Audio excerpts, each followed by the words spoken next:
আসসালামু আলাইকুম রহমতুল্লাহি ওয়া বারাকাতুহু। সম্মানিত দর্শক, সামনে রাষ্ট্রপতি নির্বাচন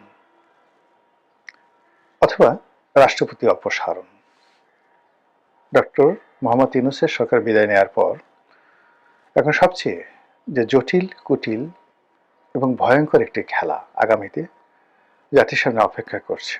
যদি সেটা শান্তিপূর্ণভাবে হয় আলহামদুলিল্লাহ, আর যদি এই রাজনীতির যে শতরঞ্চি বা রাজনীতির যে খেলাধুলা, সেই খেলাতে ১৯-২০ হয়, হেরফের হয়, সর্বনাশ হয়ে যাবে, মারাত্মক সর্বনাশ হয়ে যাবে।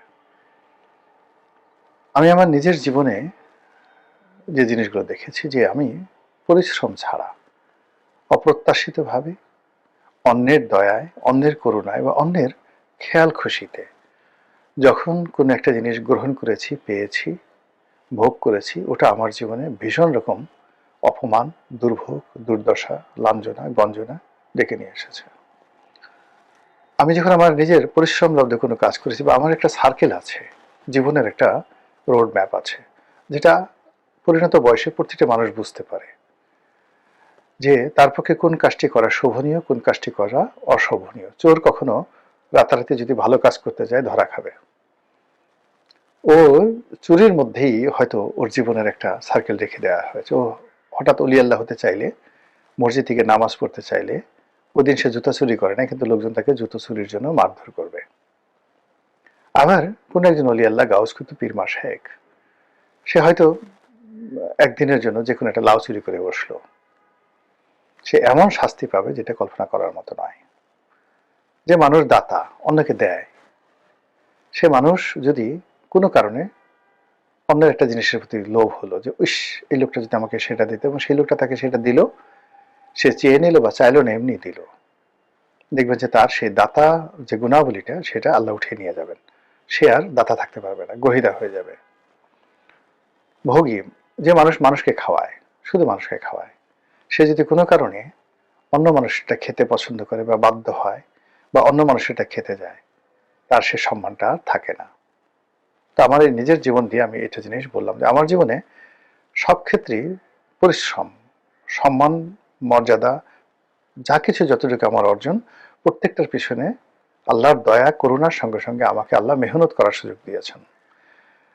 কারো দয়া, করুণা, কোনো মানুষের সাহায্য জন্য আমাকে কোনোদিন আমার শৈশব থেকে এই পর্যন্ত কোথাও যেতে হয়নি। আমাকে আল্লাহ সবকিছু এমনি এমনি দিয়েছেন, পরিশ্রম এবং তার দয়া। কিন্তু মানুষের দয়া, করুণার জন্য যেতে হয়নি। কখনো কখনো যে চেষ্টা করিনি তা নয়, চেষ্টা করেছি, খুব খারাপ ফলাফল এসেছে। তো এরকম যেটা বলছিলাম, যে এখন যারা রাজনীতিতে কতগুলো নর্মাল সার্কেল আছে, সেই সার্কেলের বিনিময়ে যদি সেই সীমার মধ্যে থেকে মানুষ কাজকর্ম করে, তখন তার বরকত থাকে। শেখ হাসিনার বরকত ছিল, বঙ্গবন্ধুর বরকত ছিল, যতদিন পর্যন্ত তারা নিজেদের মেহনতের ফসল ভোগ করেছেন। কিন্তু যেই মুহূর্তে নিজেদের মেহনতের বাইরে গিয়ে তারা আমলাদের, কামলাদের, বিভিন্ন মানুষের কুবুদ্ধি, অন্যকে ঠকানোর এবং অন্যকে বঞ্চিত করার যে দুরভিসন্ধি, এই জিনিসগুলোর উপর তারা ভর করেছেন, অমনি তাদের যে প্রাপ্য সম্মান, মর্যাদা, সেটা আল্লাহ তাদের কাছ থেকে উঠিয়ে নিয়ে গেছেন। যে দেশ বঙ্গবন্ধু স্বাধীন করেছেন, মহান মুক্তিযুদ্ধে যে আওয়ামী লীগ নেতৃত্ব দিয়েছে, তাদের লোকজন আজকে দেশ ছাড়া। এর চেয়ে অপমান, এর চেয়ে কষ্ট, এর চেয়ে ক্ষুধাই গজব আর হতে পারে না।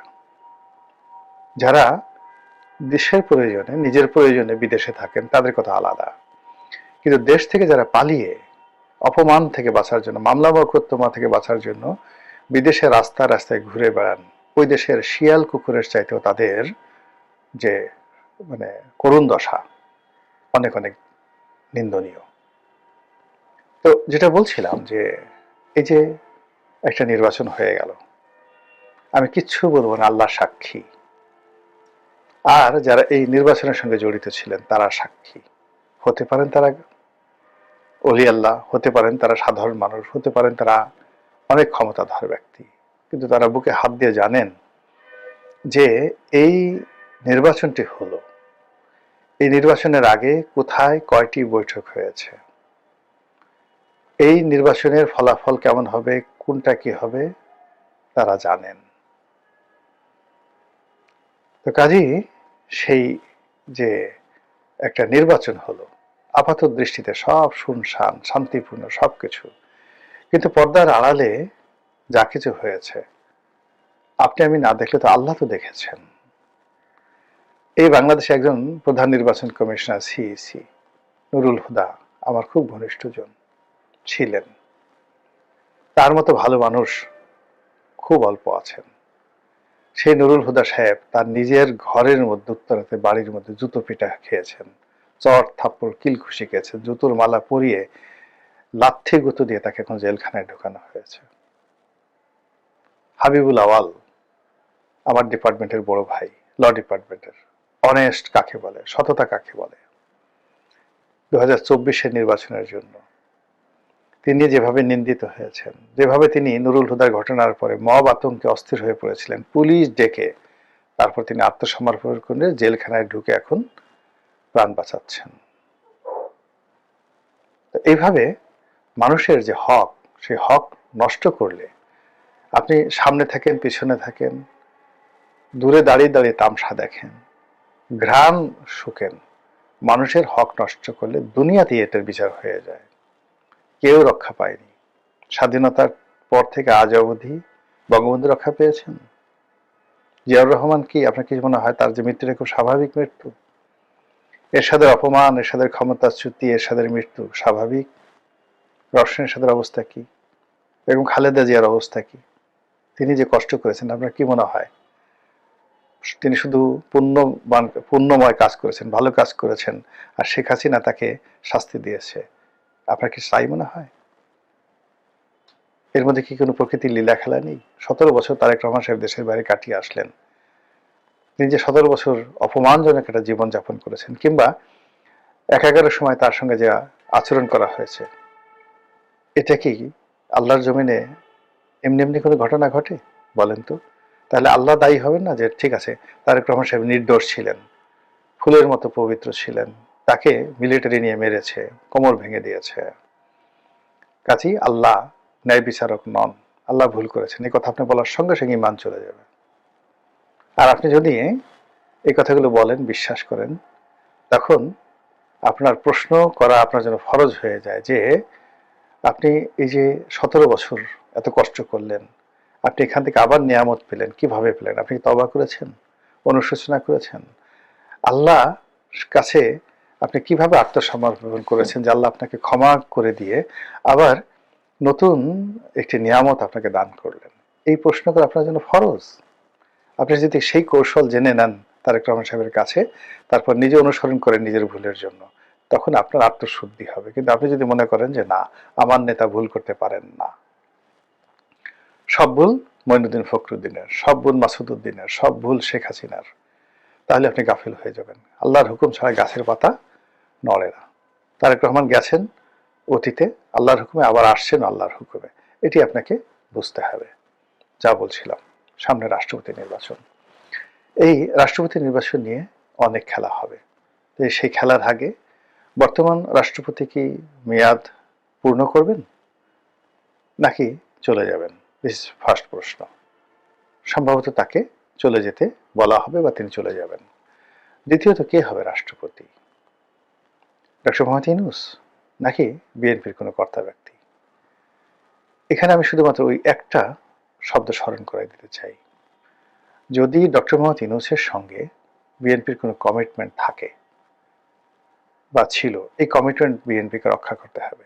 যদি বিএনপি সেটা না করে, তাহলে বিএনপির এখান থেকে পতন শুরু হবে। এই জন্য বললাম ভয়ঙ্কর খেলা, বিএনপি যদি কমিটমেন্ট না রাখে।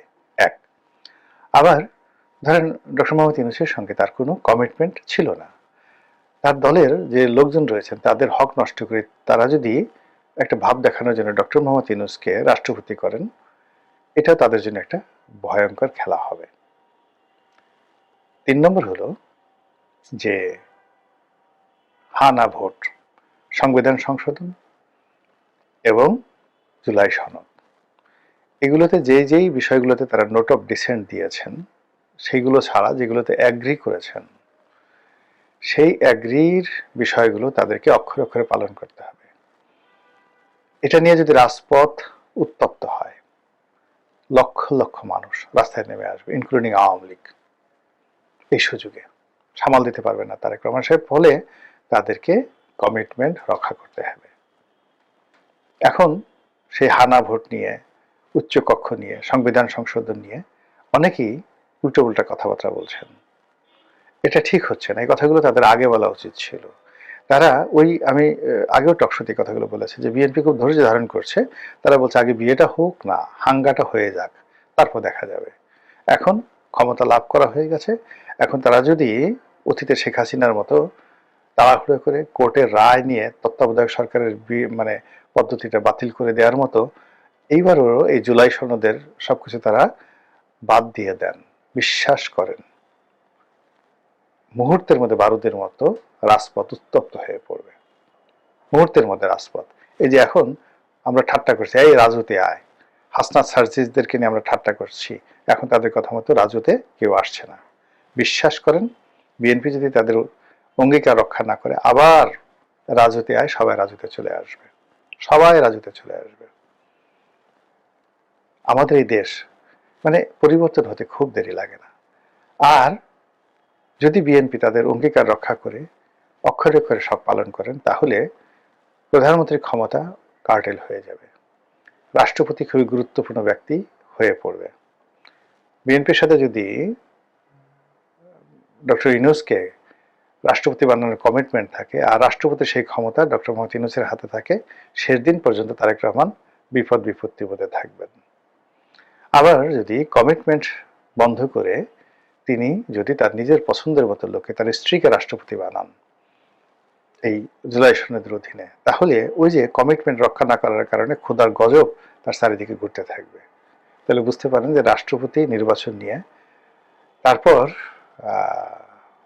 জুলাই সনদ পাশ করা নিয়ে কি হতে যাচ্ছে, কি হচ্ছে, আমরা যা কিছু দেখছি এটাই প্রথম এবং শেষ খেলা নয়। তারেক রহমান সাহেব জাতির উদ্দেশ্যে ভাষণ দিচ্ছেন, প্রধানমন্ত্রী হয়েছেন, প্রধানমন্ত্রী তারেক রহমান রাস্তাঘাটে চলাফেরা করছেন সাধারণের মতো। It's not the last scenario, maybe আরো অনেক কিছু অপেক্ষা করছে।